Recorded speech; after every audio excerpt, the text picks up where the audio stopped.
আপনার আমার জন্য যে আমলগুলি করা দরকার তার মধ্যে কয়টার কথা বলেছি বলেন, কয়টার কথা বলেছি? আরেকবার রিভিশন, আরেকবার বলবো। এক নম্বরে আল্লাহকে ভয় করতে হবে। কাকে ভয় করতে হবে? আল্লাহকে ভয় করতে হবে। দুই নাম্বার, আল্লাহর নামে সকল কাজ আপনাকে আমাকে শুরু করতে হবে। যে কোনো কাজের শুরুতে কার কথা হবে?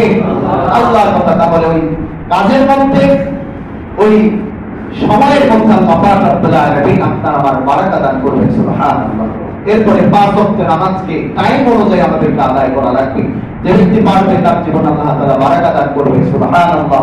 কোরআনের সাথে আমাদের জীবনকে সম্পৃক্ত করতে হবে। কিসের সাথে? কোরআনের সাথে। যে ব্যক্তি কোরআনের সাথে সম্পৃক্ত করতে পারবে তার জীবনে আল্লাহ তাআলা বারাকা দান করবে, সুবহানাল্লাহ। আমি একটা বানিয়ে কথা বলিনি, কোরআনের আয়াতের রেফারেন্স দিয়ে আপনাদের সম্মুখে কথা বলেছি। এরপরে পাঁচ নম্বরে আপনার আমার মধ্যে সালামের যে অভ্যাস, সমাজ সালামের যে প্রচলন, এটা বেশি বেশি বাড়াতে হবে এবং সঠিক সালামের প্রচলন করতে হবে। কারণ সালামের মধ্যে আল্লাহ তাআলা বড় বরকত রেখেছেন, বারাকা দান করেছেন, সুবহানাল্লাহ। ছয় নম্বরে পিতা মাতা, তাদের সাথে সম্মানের সাথে কথা বলতে হবে, মা বাবাকে সম্মান করতে হবে। সাত নম্বরে আপনি আমি সকালে ঘুমাবো না, কারণ সকালের সময়টা বরকতের সময়, সুবহানাল্লাহ। আট নম্বরে যে কোনো কাজে, যে কোনো সময়ে, যে কোনো পরিস্থিতিতে আল্লাহর উপর ভরসা। তার উপর ভরসা করতে হবে, আল্লাহর উপর ভরসা করতে হবে।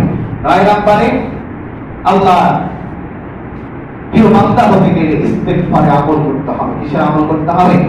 এই নয়টা আমল বরকত আমার আপনার জীবনে দিবে। টোটাল 15টা আছে। আগামী জমা ইনশাআল্লাহ বিল্লাহ বাকি কয়েকটা বরকতের বর্ণনা আমি আপনাদেরকে শোনাবো। আল্লাহ